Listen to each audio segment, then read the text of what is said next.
All right, welcome everyone to tonight's meeting of the Clyde Sukeforth chapter of SABR. I'll tell everybody why we're laughing in just a minute.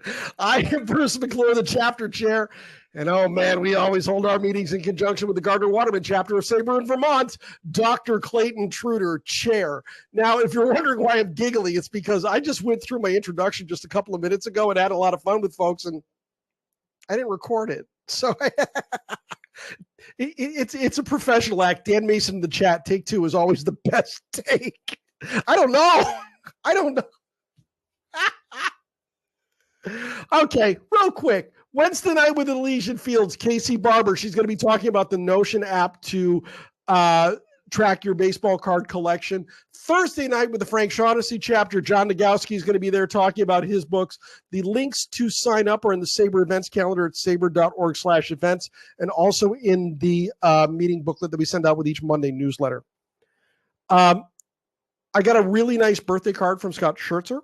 Scott, I'm going to be emailing you very soon.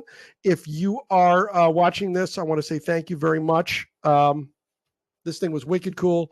Ryan McClanahan in the chat right now. The cat is warming up in the bullpen for my job. He probably is going to take it, but hey, that's all right. And this is the card that Scott sent me with a really nice note. Super cool. Super cool.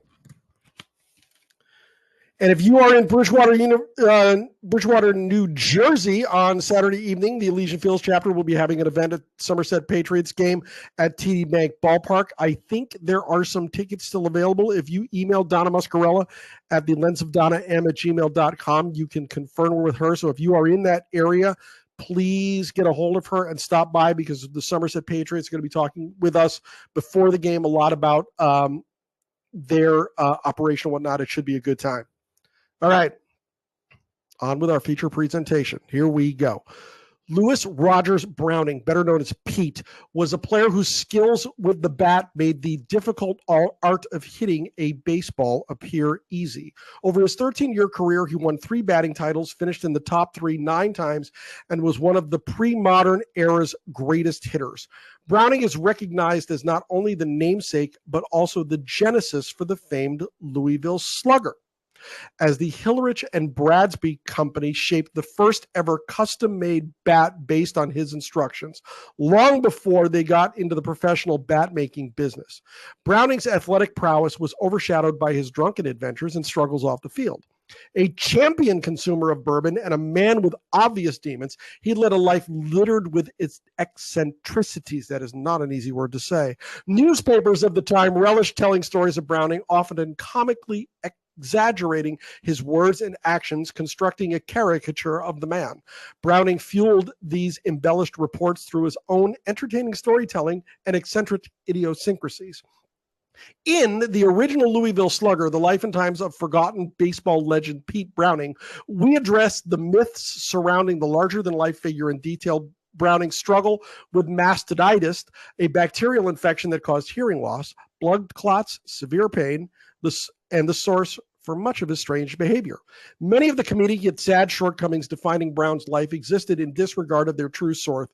The devastating physical ailment that robbed him of his hearing, deprived him of an education, eroded his professional skills, and turned him into an alcoholic. SABR member Tim Newby is a writer, educator, and author of 3 books: the original Louisville Slugger, The Life and Forgotten Times of Baseball Legend Pete Browning, Leftover Salmon, 30 Years of Festival, and Bluegrass in Baltimore, The Hard Driving Sound and Its Legacy. The original Louisville Slugger was a finalist for the prestigious Casey Award in 2024, given to the book that provides the greatest contribution to baseball literature that year. He lives in Baltimore, Maryland with his wife and daughter, and he is here tonight to discuss his book. Tim Newby, welcome to Northern New England. How are you? I'm good. Thanks for having me. After an introduction like that, that's a whole lot to live up to. I got a lot of pressure now, and there's a cat running around, so I don't really know if I can live up to all these expectations of a cat and this amazing introduction and getting double takes and all of that. So yeah, I'm excited to be here and see what happens. You know what? We're not that high level, as evidenced by my introduction tonight. I couldn't even hit the record button right. I mean, come on. Nobody knows that. All they see is the best take, you know? There you Nobody go. knows that. There you go. I'm stepping aside. It is all yours, my man. Go get him. Awesome. Well, thank you everybody for coming. It's great to see some new faces. It's great to see some familiar faces. I've seen some of you guys, I met some of you.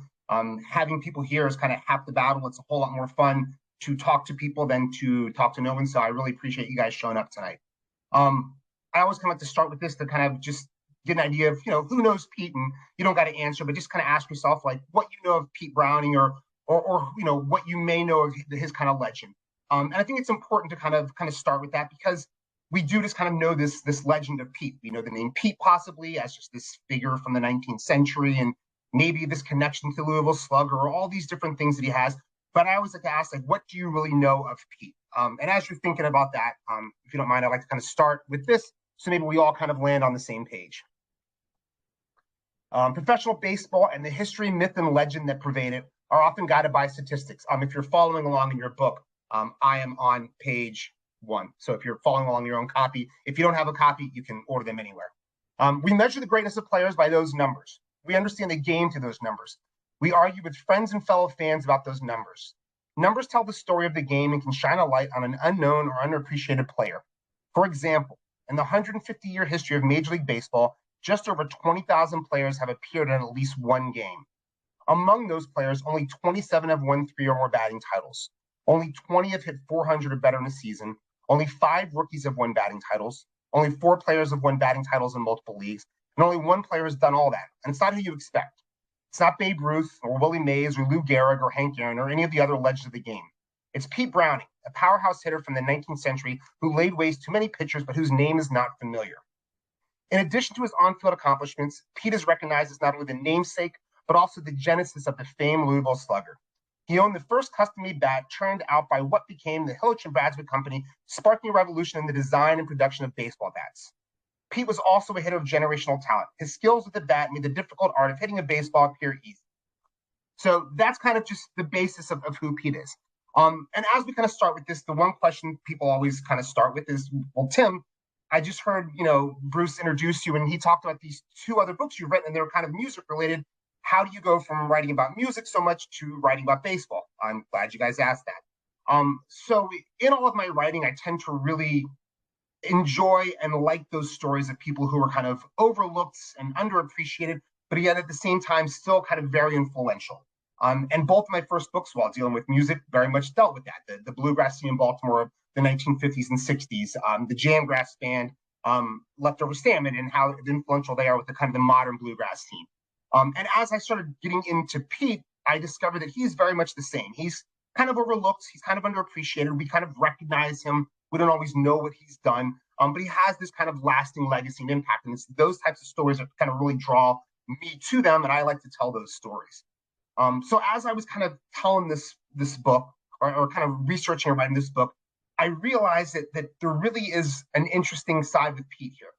We have this kind of the facts of Pete, kind of what I just laid out, his numbers, and there's the legend of Pete, that we all are kind of familiar with.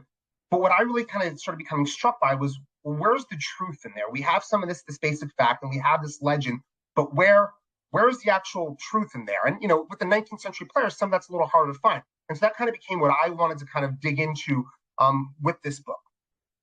So with Pete, let's just start with kind of the basic facts of who he was. So Pete was born in 1861 in Louisville.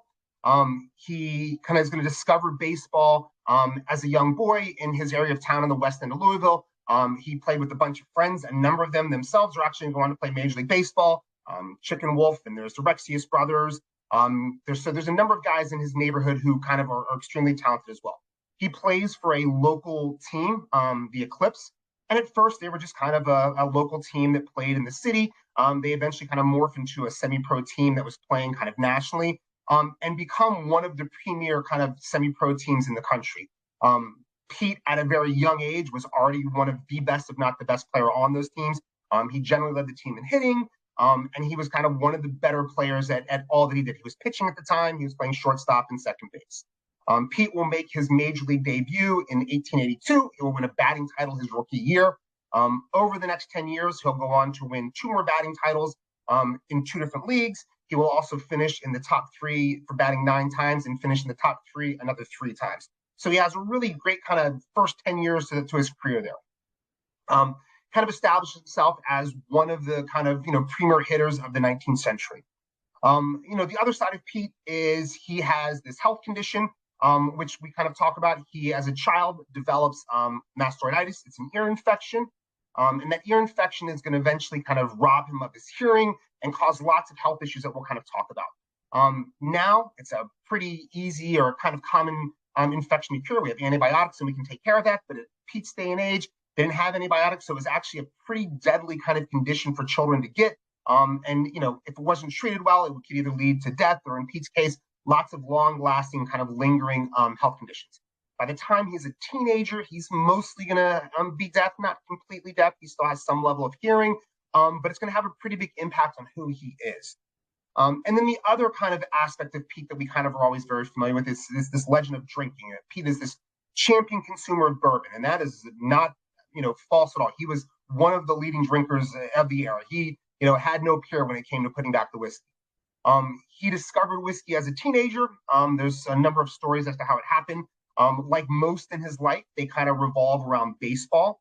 One of the stories says that in a game Pete was playing, they had some beer or something at third base, and every time a player got to third base, they were entitled to a glass of beer or whatever they had, and Pete just wanted to keep getting to third so he could get another beer and another beer. There's another story that Pete was pitching early in Pete's kind of career, especially as a teenager. He was a pitcher. And he was dominating in a game against some older men. And in between innings, the other team started feeding him beer in hopes that it would kind of ruin his game a little bit. However, Pete discovered it. He seemed to really quickly develop a taste for it. I think besides just enjoying it, it helped satisfy a lot of issues that he had. The mastoiditis was causing Pete lots of pain. So on one level, it's a way to kind of help maybe, solve some of that pain and numb some of that. He also, despite some of his kind of persona and things we'll talk about a little bit, was actually a fairly shy individual.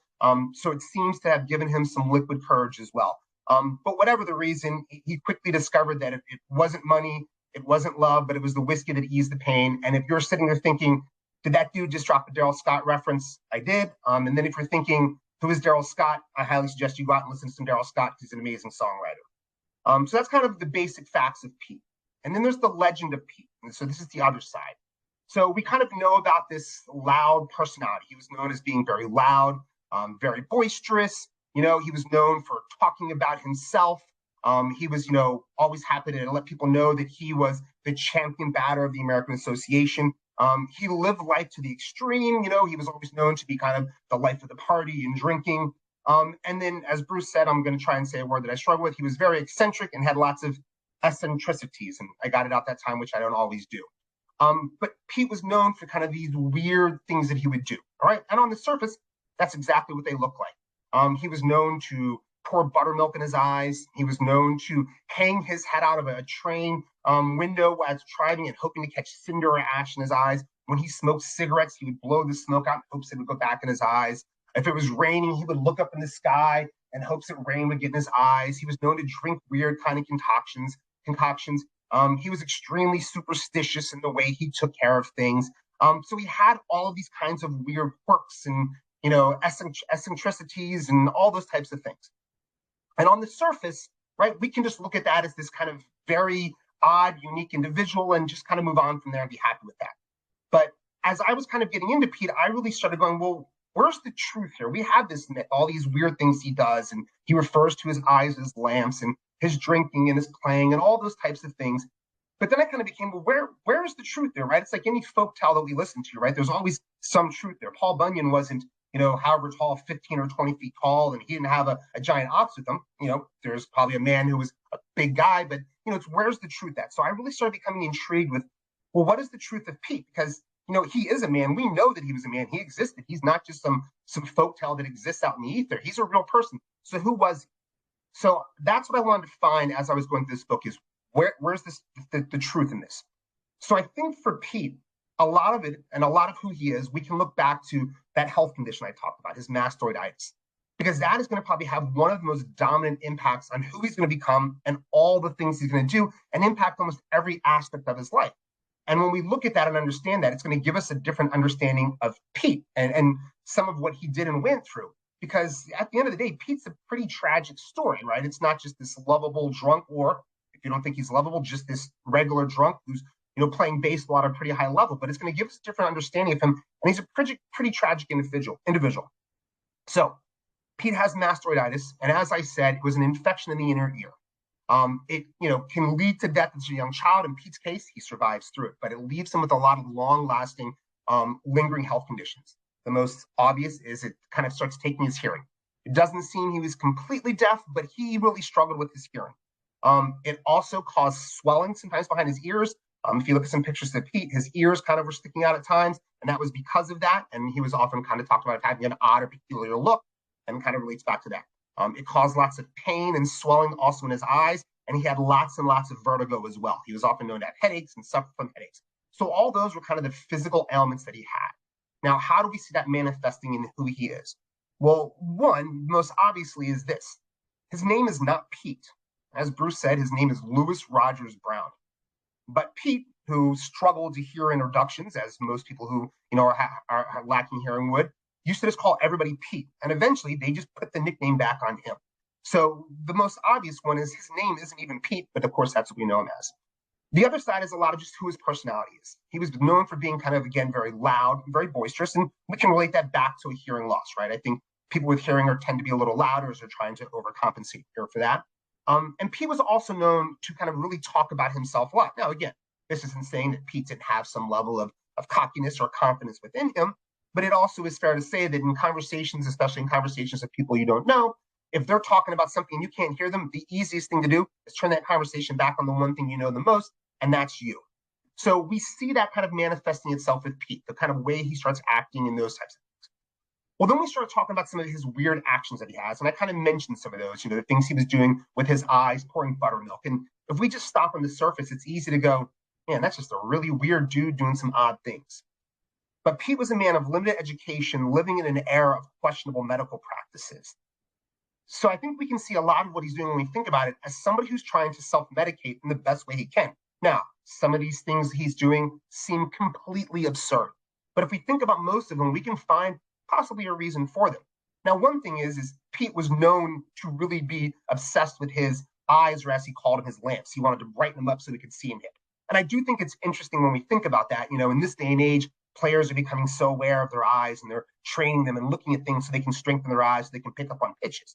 Now, I'm not saying Pete was training his eyes at the time, but he's definitely recognizing for a hitter that that's an important tool of his trade, that that's something important. He's got to have them kind of his lamps trimmed, as he would say. So if we think about it, he has swelling and he has pain in his eyes. So now we see he's pouring buttermilk into his eyes.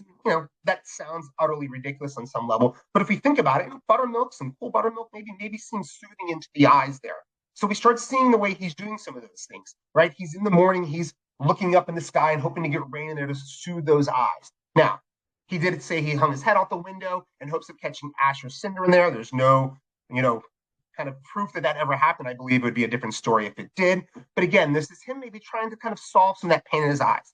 Now, I also did actually talk to an optometrist about the buttermilk, and I said, well, it's soothing. How would that do? And he goes, he would have actually been better off drinking the buttermilk because of the nutrients that are in there. He actually was kind of at risk for kind of, infection and stuff because of all the bacteria in the buttermilk. But Pete, as a man of limited education, likely wouldn't have known that. So we can kind of look at some of these odd kind of things he might have been doing with his eyes as possibly a way he's kind of self-medicating. And that helps us start understanding it. Now, this mastoiditis is also going to affect him greatly on the field and also impact some of those kind of myths or legends that we do have of Pete. So one of the big kind of myths of Pete is that he's this horrible fielder, that he is just the worst fielder ever and he's only good with the bat.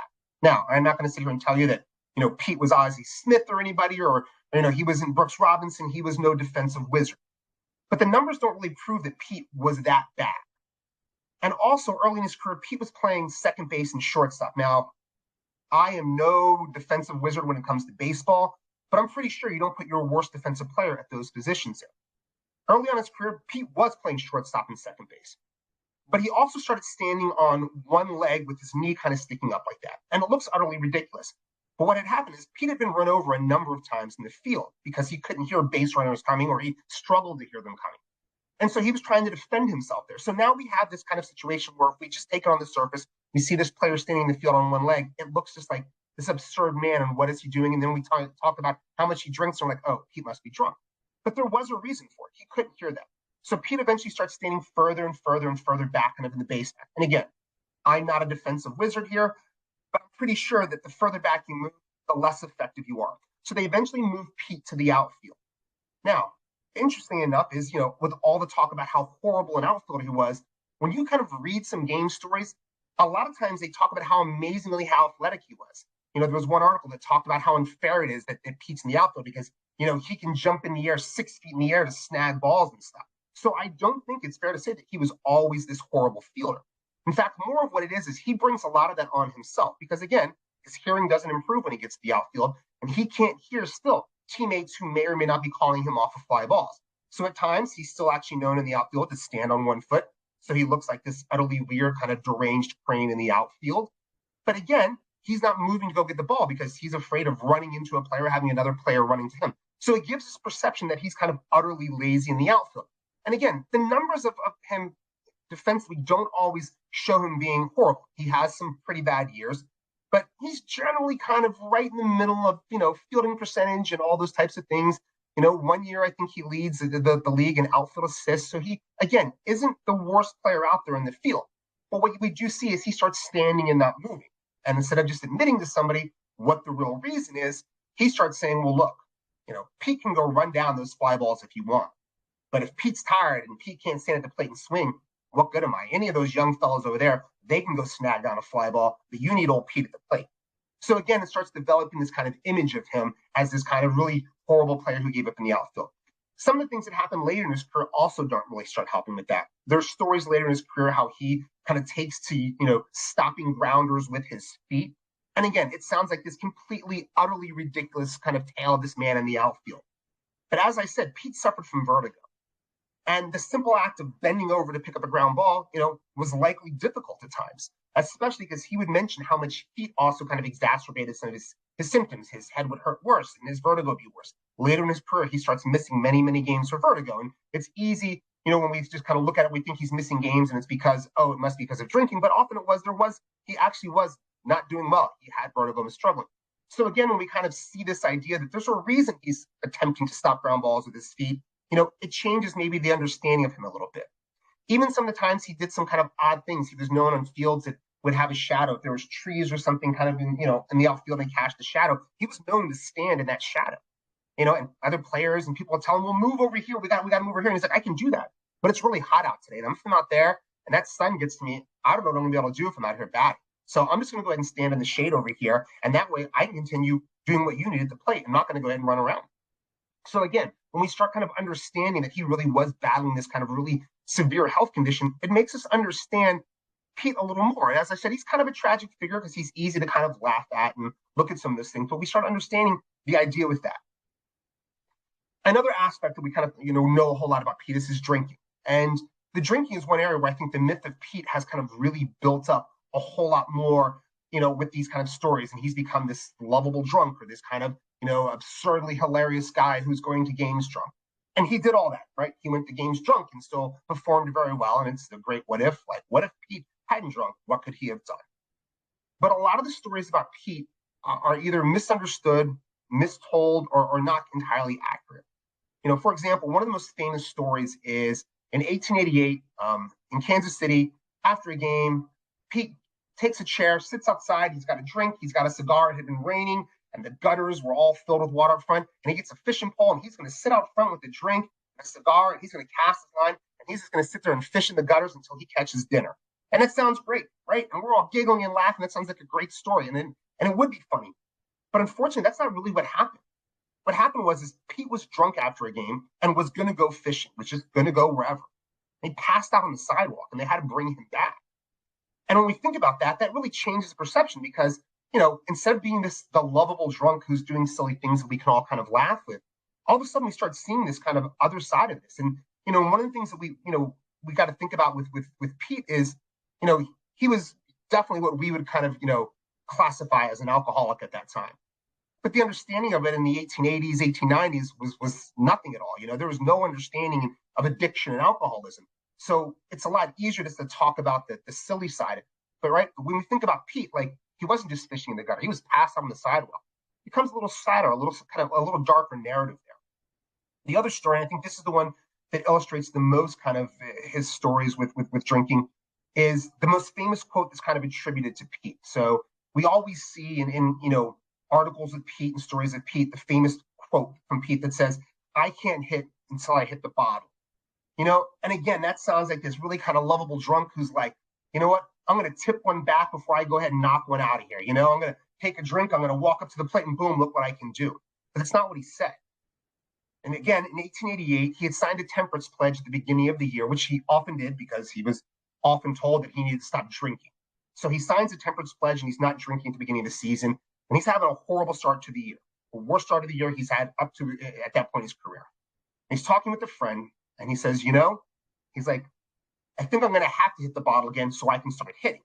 So that change is really subtle, right? Before he said, I have to hit the bottle before I can hit. And now he goes, I think I have to start hitting the bottle so I can hit. And it's subtle, but it's important because here's this extremely talented player who already has won 2 batting titles and finished in the top 3 another 2 times in his first 5 years in the league. And he's having to say, you know what? I think I need to drink to be able to produce because the only thing I can find that I'm doing right now that's different than any of my previous seasons is I'm not drinking. And that makes it a really kind of sad story when we think about that. This tragic idea that this man who was so talented, and there's stories that we think about Pete and he must have just been, this player who went out and hit, but he worked hard actually. There's stories how he would get up in the morning and he was the first one at the field and he would just sit there and throw the ball and just keep hitting it. We kind of forget that he's working at it and that he is this kind of talented player, but talent only takes you so far. You have to build on that talent. And Pete definitely did. And so this idea that for Pete, it was just drinking was what made me better. It really becomes sad and it puts a lot in there. So with Pete's drinking, one thing to kind of understand too is, we have this perception that Pete kind of, drinks his whole life and he likely was drinking most of his life, but he sort of makes a really, concentrated effort about the 1890 season on to start getting sober. 1890, he seems to be very sober. And then kind of after that, he definitely still is drinking some, but it doesn't seem to be having the impacts that it did kind of in the first 7-8 years of his career. But it's interesting for us to understand that up. So then the other myth that I really wanted to dive into is probably the biggest myth and the one where there's, maybe the most questions or most misunderstanding. And, there's kind of the idea of Pete and his connection to the Louisville Slugger. So we're all on the same page. The myth of the Louisville Slugger is this. In 1884, Pete was in the midst of a slump. He went out and he broke his favorite bat while he was in the midst of a slump. And just something to understand about Pete too, Pete was very into his bats. So he didn't just randomly use any bat. He thought about bats and would try and get the right bat on the right size. So it was something that he put a lot of thought into. But he goes out and he breaks his bat. And he's approached by Bud Hillerich, who is the son of J.F. Hillerich, who owns Hillerich Woodworking Company in Louisville. And the myth is, Bud says to him, I can help you make a new bat. Well, J.F. was opposed to baseball because of the gambling and drinking that went with it. So by the cover of night, Pete and Bud go into the wood shop. And while Bud works the lathe, Pete kind of looks over his shoulder and directs him how to make this bat. And he kind of picks it and it's got the perfect weight. And the next day he goes out there and he goes 4 for 4. And the legend of the Louisville Slugger is born. Now, that's the legend. Did it really happen? Well, I will say this to start with. I believe Pete had a bat turned by them, but I don't believe that the story is that amazing. In 1884, there is literally, you can't find any pattern just of statistics of Pete in a slump and then having any kind of breakout game like that. The only slump Pete was in, he actually then has surgery, misses a few games, and it seems that it's more tied to that. That doesn't mean it happened, that stories are a lot better if we can have kind of a big kind of climactic thing. There is also kind of the argument that the story never happened because there's nothing written at the time about it. But to me, that's actually proof that it likely did happen. Because I always ask the question, well, why would Pete, who was known to get bats from anywhere, just getting another bat made, feel the need of talking about it in 1884? Because interestingly enough, he will talk about it later on. And why would Bud, if the myth is true and he's a 17-year-old going against the wishes of his father, publicize that he's going against the wishes of his father to do this? So I think to me that the fact that there's nothing there is a little bit of proof. Now, what proof is there that Pete did have his bat turned? Through the latter half of the 1880s, we start seeing references to Pete and him getting bats turned by a firm or a company in Louisville. And I'll say this, The company is never named. Now, it would also make sense because Hillerich Woodworking Company, they weren't Hillerich and Bradsby at the time, weren't making bats at the time. They were making chair legs and stair rails and any other thing you can make with a lathe. It's not until the 1890s that they start kind of making bats professionally. Now, I believe they were making bats on some level, whether it was JF or Bud. They were making bats. Bud played baseball. He was probably friendly with lots of the players in the area. It was a small community. He likely might have given a bat to Gus Wiring, who at the time when he would receive the bat wasn't playing Major League Baseball. Pete likely knew him, so there likely was an understanding that Bud or JF or somebody there could turn bats. But anyway, so there were some mentions throughout the 1880s and 1890s of Pete kind of getting these bats turned by this company in Louisville. He's playing in Pittsburgh, and there's a story about how he comes home after a game and he cries tears of joy because his package has been delivered with all these bats that have been made from his hometown. And Pete was known to kind of give these bats out, in essence, maybe spreading the word a little bit there. So we start kind of seeing references to Pete and this firm in Louisville that's making bats. And again, right, we can say that maybe there was another firm there, but I think we can also say it's probably more likely if we have all these other connections and some other stuff that's mentioned later on, it's safe to say it's that. Hillerich Company, eventually what becomes Hillerich and Bradsby, starts making bats kind of full-time in the 1890s. The term Louisville Slugger was one of Pete's nicknames. Pete had a lot of nicknames. Interestingly enough, Louisville Slugger was one of the ones that was used the least. More commonly, he was known as just Old Pete, as the Gladiator, as the Warhorse. He also had some that weren't as kind of flattering. He was known He of the Red Eye, the Prince of Bourbon, Brown Jug Pete, but we'll stick with the baseball kind of related ones here. But Louisville Slugger was one that was used the least. But Hillerich Company and eventually Hillerich and Bradsby is going to eventually kind of brand their bats that, again, likely in reference to this kind of first customer they had. So Pete seems to be getting bats from them throughout the 1880s, 1890s. In 1901, there's an article, and it's kind of talking about Pete. Pete has been out of the league now. I hesitate to say retired because Pete never really retired. He just could never find another job. But in 1901, there's an article about this, and it's talking about this company in Louisville. And again, it's leaving it unnamed, but it's mentioning about how much damage Pete did with these amazing bats this company in Louisville did. The first time we see the story or the myth, as we kind of know it, is in 1909. There's a Boston sports writer, and he writes the myth just as I told it to you. The only interesting thing is he doesn't mention Pete's name in there. It's just the myth. It's more focused on kind of the Hillerich Company, but Pete is unnamed in there. We first see Pete and Hillerich and Bradsby kind of tied together in 1914. There's an article in a local magazine in Louisville, and it talks about Bud and JF making or doing something for Pete. Interestingly enough, it talks about Pete being in a slump, and it kind of lays out those same basic facts.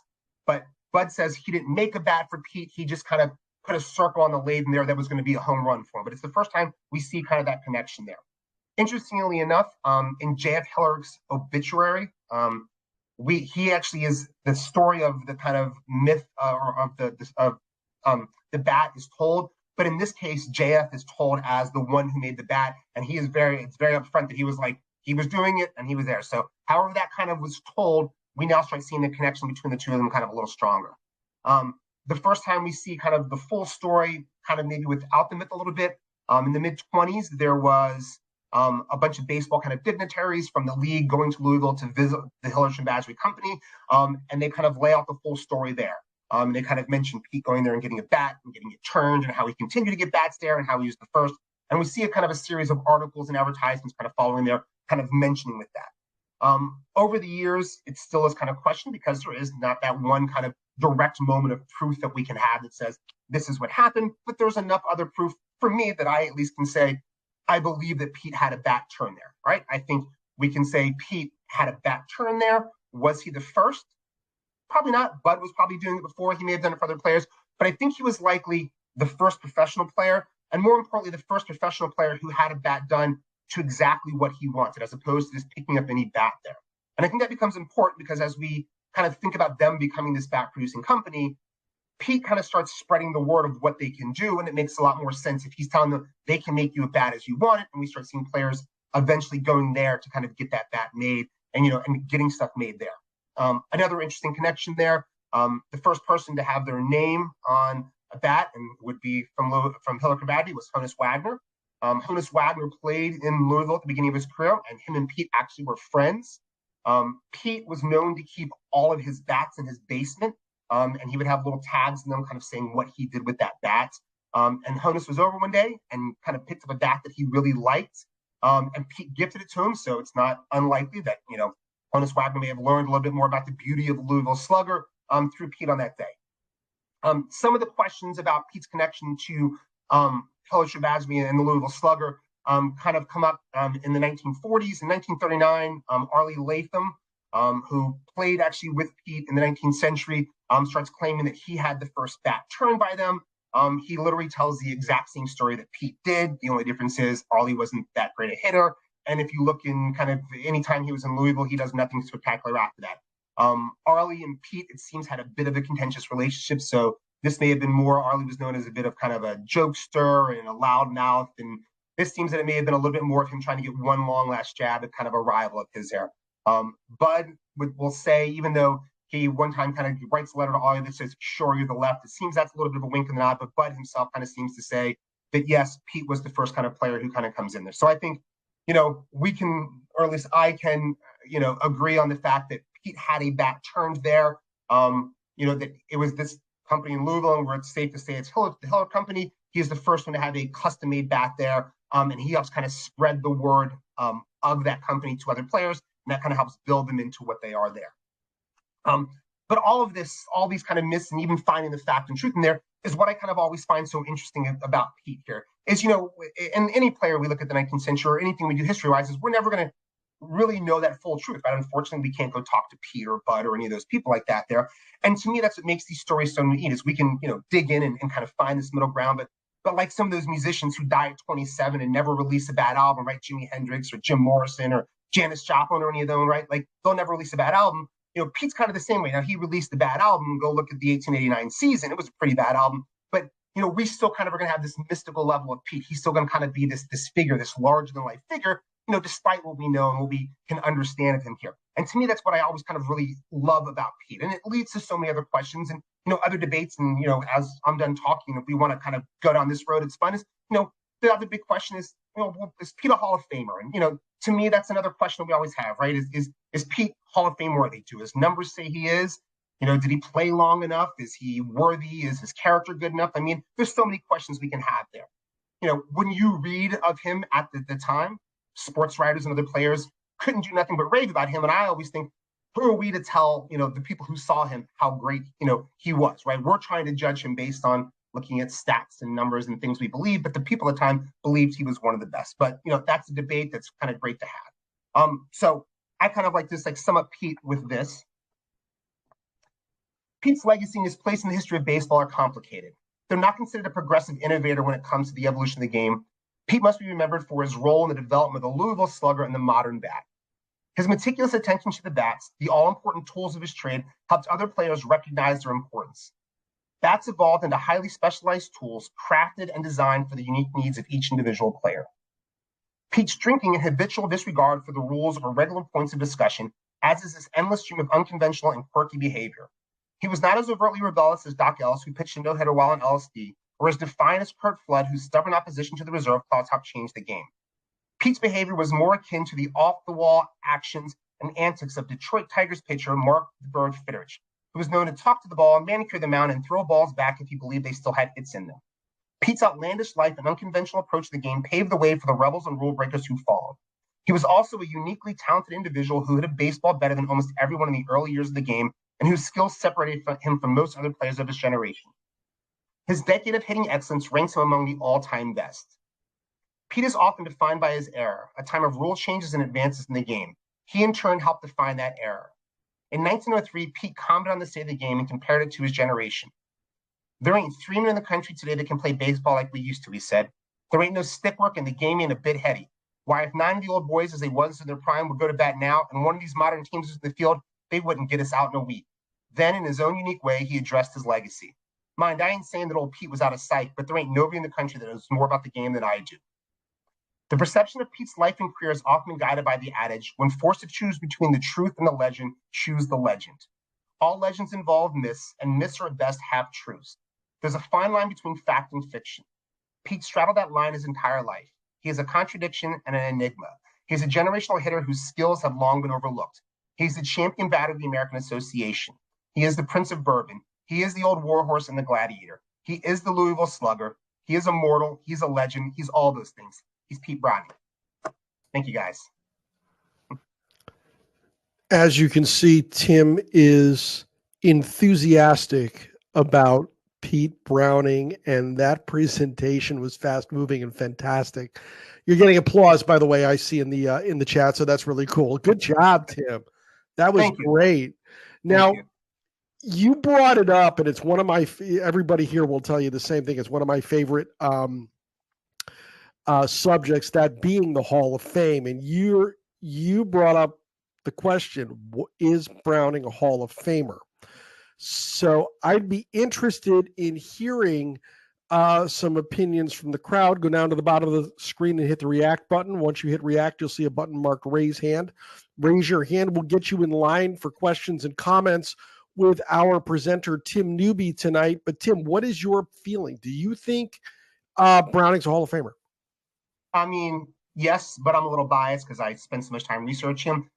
But I think yes. And I think, you know, and there's people way above my pay grade who can talk about numbers and stats and all those things. And I think that's the one thing with stats, and I don't get into numbers. I am not that numbers guy, right? Is that we can look at any numbers and we can find a reason for or against within those numbers. But I look at it this way, and somebody said this to me when I was talking to him for the book, right? Like, the best thing to do when you're trying to judge a Hall of Famer is, what did your eyes tell you? Well, unfortunately, I didn't get to watch him play, and I'm not sure how old you guys are, but I don't think anybody on this actually saw him play. So, you know, and there's no YouTube videos, there's nothing of that to watch. But the sports writers and the players at the time talked about him as if he was one of the best players of that era.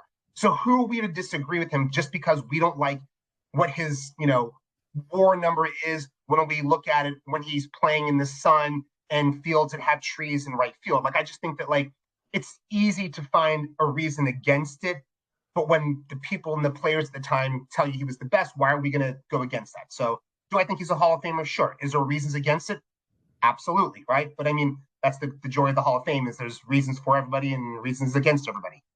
It's the biggest debate that you can have in Major League Baseball, as far as I'm concerned. Who should be in, who should be out, why is this guy in, why is this guy out? And it's always fun to have these debates, but we don't have eyewitness. We can't go back and look at film of the original Louisville Slugger, but we can read these accounts and we can have the debate based on our view from 30,000 feet as we're looking at his body of work.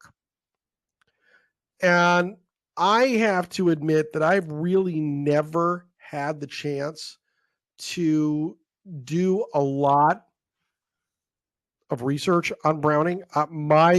Everybody on the call here tonight will tell you that my jam is 70s and 80s baseball. So that's where I spend a lot of my time thinking and looking and whatnot. And I don't know enough about him, with or without your book, to make a determination. However, I'm pulling him up on, hang on. Here he is from Baseball Reference. And we see his numbers here. He's got a career WAR of 40, 1,600 hits in 13 years. He averaged 225 hits a year in a time where base hits were much more valuable. Now we're swinging to hit the ball a mile, for goodness sake. He jumped around. He had a lot of, we've used the word, I don't know how many times, eccentricities? Yeah, it's a tough one to say. Say that again? It's a tough one to say. Eccentricities, I'm not good at it. Neither am I. I speak too fast and run my words together. I can't get a word like that out. So I think he's probably one of these guys that we could debate for hours and come up with a dozen reasons on either side of the coin as to whether or not he is Hall of Fame worthy. I think an interesting thing, like, his first 10 years of his career, he finishes in top three, and we're just talking just batting, top three 9 times, 3 batting titles, and 3 runner-up finishes. If we think about it, he hits 400 one of those years, doesn't win a batting title. He has 1 year where he loses the batting title by basically a point. And then another interesting thing is, so he plays the bulk of his career in the American Association, which is probably one of the big reasons he's not in the Hall of Fame as well, is because the American Association was completely kind of forgotten about when they kind of started doing that, when the Hall of Fame kind of comes about. So it takes a long time for baseball scholarship to catch up to that and us to understand that. But in 1891, he joins the National League for the first time. He was hitting third, or it was third at the time in batting at the end of the year, and he gets hit by a pitch and breaks his wrist. And he was kind of on a bit of a tear at the end of the year. And it's a great what if that it's not out of the realm of possibility that he would have won a batting title that year. And if he would have won 4 batting titles in 3 leagues, like, that's something that can never happen again, right? I mean, I think that's something, it's an amazing thing. He was so close to just even that. I already think that, he played in the American Association. It was a lesser league, which I don't really agree with. But he wins a batting title in the Players League, which was the best players of all the time, kind of that 1 year. And then, in his 9th year in the league, he's in the National League and finishes third. Potentially could have won a batting title there. And his career ends short because of health issues, not because his talent was necessarily dwindling, but because he was really struggling health-wise and not drinking, but with his mastoiditis. So I think that, all those things really help us understand him a little better. But those first 9 years of his career, it's just unbelievable how good he was. How much did you leave out of this book that you found? I would say probably not a lot. If anybody knows, I mean, people who know me, I like to make sure everything's covered, and I can be a bit wordy, and like I just feel if I have it, I don't want to leave it out. Now, it's not saying there's not some stories and some anecdotes and things like that just didn't fit in, but to me, I wanted to tell as complete a story as possible. I mean, as I was doing this, I kind of recognized that this is helping people understand Pete. So I want to make sure it's there and we have the complete story. I don't want, this to come out and then, in 2 years, somebody goes, well, what about all this? And it's like, oh, well, I did have that. So to me, I was more about, I wanted to make sure the whole story is there so everybody can look at it and make their own decisions and whatever. And again, I'm not going to tell you what I think. I know what I believe and what I think, but I'm not going to tell you, and I don't really give an opinion per se, like, oh, that you should think he's a Hall of Famer. I kind of lay it out there and everybody can kind of come to a conclusion. You obviously think he should be in the Hall of Fame. I do, yeah. What do you think is the main reason he's not? Do you think it's the time that he played in, the stories, the myths, the legend? What do you think held him back? The biggest thing is that he played the bulk of his career in the American Association. Right. And by the time the Hall of Fame is created, the American Association had been long gone and kind of forgotten about, right? And the idea of baseball scholarship didn't exist like we know it today, right? There weren't groups of people getting together and just talking about numbers. It wasn't the same. And you figure by that time in 1939 or whatever it was, the first class, he's a couple of generations away. So the number of people who directly saw him play is really small, So they're going to rely on the National League, which kind of was the last in the league, and all this other league was just kind of forgotten about. And I think by the time we start kind of thinking about American Association and understanding that, another belief I have is I don't believe the American Association was a lesser league. I know that's the perception sometimes, but I don't necessarily think it is. If you look at what players did, they would leave one league and go to the other league, and they finished in about the same position, batting, pitching, everything. So I think that there's this bias towards the American Association because we didn't know anything about it at the time. And then as you move further and further and further away, it's harder to look back at that. And, as people are going to put people in the Hall of Fame, who are they going to put in? The guy that they knew from their childhood they saw or from a few years ago, or the guy that played 100 years ago that they only know about on paper. So I think it's that. I mean, 19th century baseball in general is just, kind of hard for people to wrap their minds around. It's a different game. We don't get to look at them. We're just looking at numbers and, it's hard to understand. So I think long answer, that.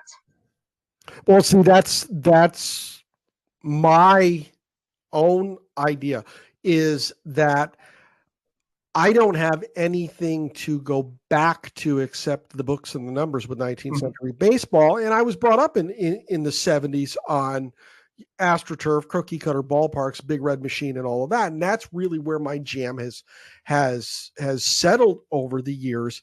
And my favorite time or my favorite era in pro baseball.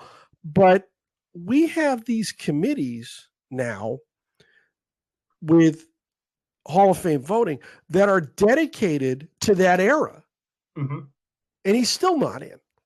Well, I mean, he's, like the 19th century committee, he's recognized. He was their first overlooked player. So he's recognized by that. But I think all kind of, pre 1980 and beyond, all those players are lumped together. Well, I mean, all of us watched players in the 70s, whether we were kids or young men or young women or whatever we were at the time.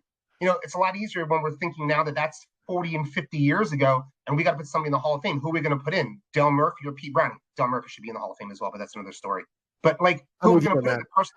The person we saw, or the person we never saw, who we only know about because of, something like this. So I think that makes it really hard, and it's going to make it that much harder. I mean, my personal opinion, which doesn't account for anything, I think they just need to get, a committee together and do one final sweep to the 19th century, because he's not the only player that has, a qualifications or has, a potential to be in. So let's just take one more sweep, get it done, and close the book on 19th century. You know what I mean? And that way we can just move on from that, or keep it open so we keep debating about it all the time. That's a very interesting idea. You kind of straddled the fence there with that last statement, whether you want to give it the last sweep, get them in and be done with it, or let's maybe leave it open for some more consideration and whatnot. There comes a point where I think you've exhausted the supply of Hall of Famers that played before 1901. Mm-hmm. And your idea of let's put a committee together to induct those we feel are worthy and get it done, that might be the way to go.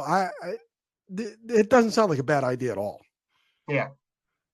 And again, I have no absolute authority or anything in this. There's people who understand the game way better than I do who can make that decision. I just think again, he's not the only player there. There's lots of interesting players in the 19th century, and some of them we only know a little bit about, and some of them we know more. And some of the players that got in the Hall of Fame, they got in because people knew more about them, and we could look back on their numbers and go, well, was he really the best? But he just kind of, more people knew about him and talked about him, and it was an easier vote because that's what it was. That was kind of what it was, who you knew and what players we could talk about.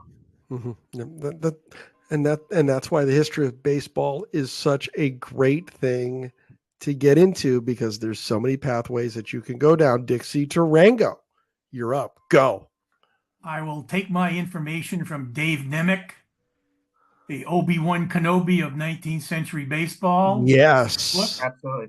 My favorite book in his library, and almost the last page, it has the American Association All-Star team for the entire league for its 10 years, and Browning is one of the three outfielders.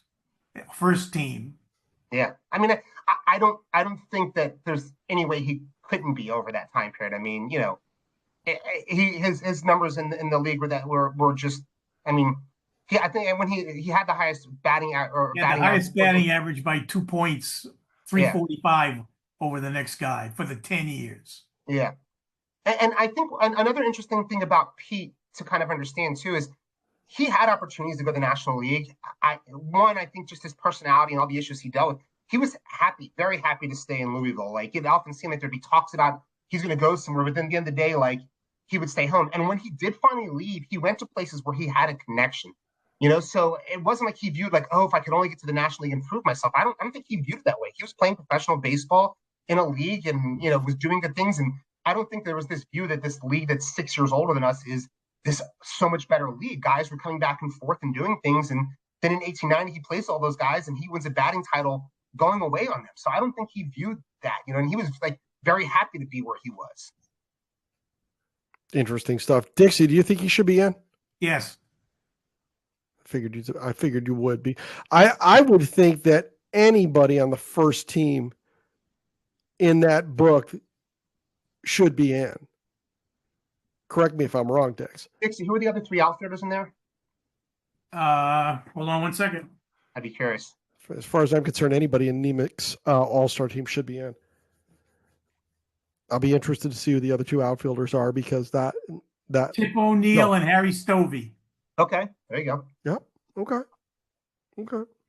And I think O'Neill's his is going to be held back because he had a much shorter career, right? If I'm not super familiar, but I mean he has the monster, 2 or 3 years, but I think he has a much shorter career if I'm not mistaken. He won the Triple Crown 1 year, 87, I think.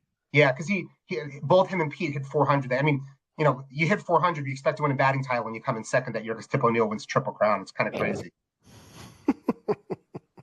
And it was a legit 400 because they went back and readjusted those numbers because that was the year they were counting walks. So both of them were hitting like 480 and 470, and they went back and readjusted the numbers, years later, and they still both hit over 400.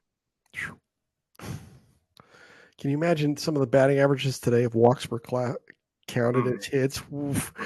Oh man, Aaron Judge would be hitting 700 right now. Well, this has been a really good presentation, and Tim, we really appreciate you doing it. We are back Monday, June 16th. Forget this.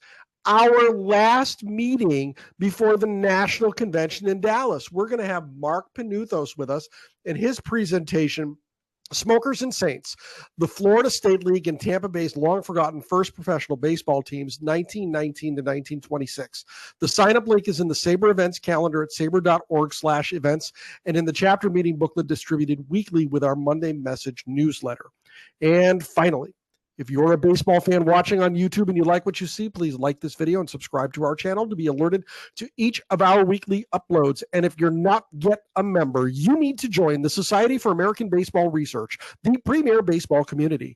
Offering an amazing baseball buffet of options to explore your fandom, SABR boasts more than 35 different research committees, over 80 regional chapters, and innumerable opportunities to connect with baseball minds across the world. For more information, go to saber.org today.